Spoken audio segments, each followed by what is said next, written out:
Sure. I will admit that I'd never seen his work in person before. I'd seen it in textbooks, in reproduction, and I found the exhibition to be a revelation. In part because to see all of the works from start to finish gathered together was extraordinary.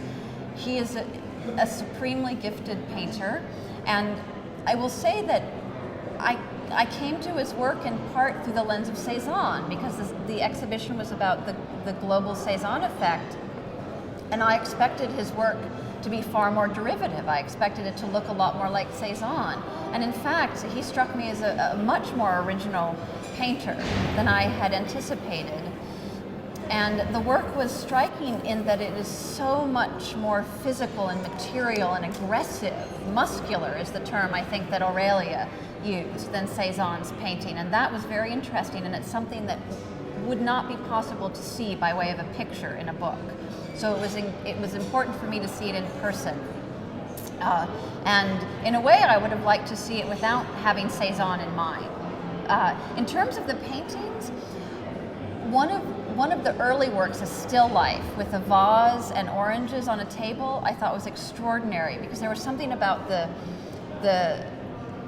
regimented horizontality of those thick brushstrokes that I found very appealing. But I also liked, and I think this is an obvious answer, but I love the family portrait, the large-scale family portrait, and I was curious to know what the machine was in the lower left-hand corner. I couldn't figure that out. It looked like a printing press or some such thing, but it was intriguing.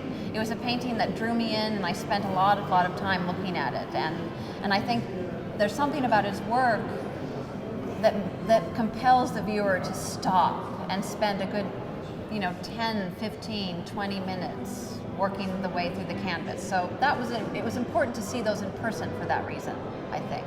Yeah, so I very much appreciate the opportunity.